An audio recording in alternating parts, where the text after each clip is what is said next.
Saints 365 is a passion project to glorify God and honor His saints. This project is based upon the book, The Lives of the Saints by Father Alban Butler.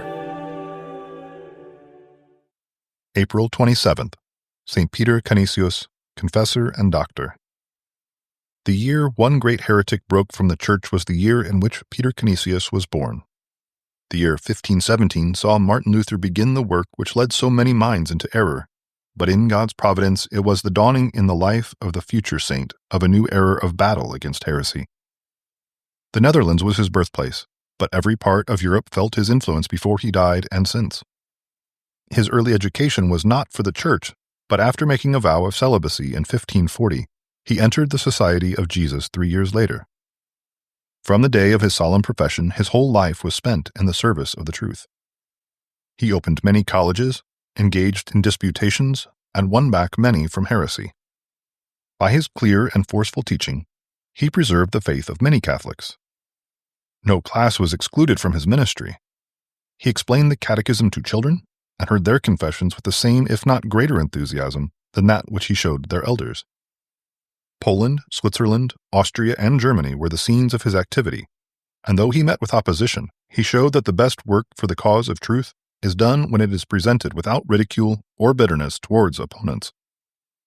He shone particularly as a writer, and he believed that the defense of the Church at home was as important as the conversion of the heathen.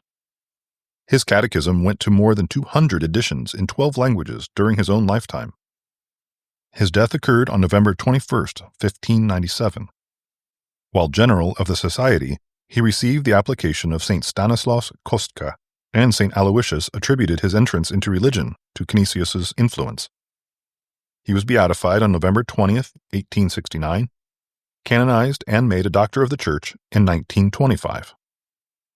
Reflection. A baptized Christian, and particularly a priest, is the salt of the earth and the light of the world. To act in this twofold capacity requires a combination of trained intelligence and disciplined holiness. Also celebrated on April 27th, St. Turribius, Archbishop of Lima.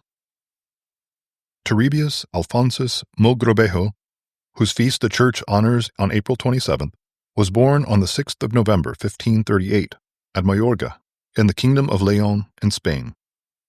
Brought up in a pious family where devotion was hereditary, his youth was a model to all who knew him.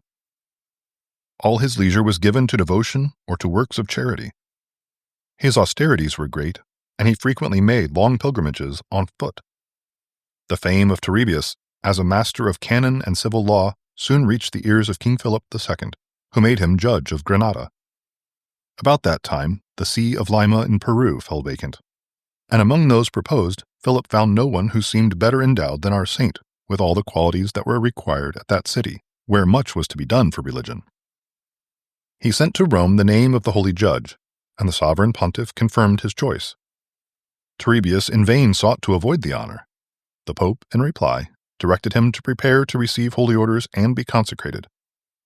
Yielding at last by direction of his confessor, he was ordained priest and consecrated bishop. He arrived at Lima in 1587 and entered on his duties. All was soon edification and order in his episcopal city. A model of all virtue himself, he confessed daily and prepared for Mass by long meditation. St. Turribius then began a visitation of his vast diocese, which he traversed 3 times, his first visitation lasting 7 years, and his second 4. He held provincial councils, framing decrees of such wisdom that his regulations were adopted in many countries. Almost his entire revenues were bestowed on his creditors, as he stylized the poor. While discharging with zeal his duties, he was seized with a fatal illness during his 3rd visitation and died on the 23rd of March, 1666, at Santa, exclaiming as he received the sacred viaticum, "I rejoiced in the things that were said to me. We shall go into the house of the Lord."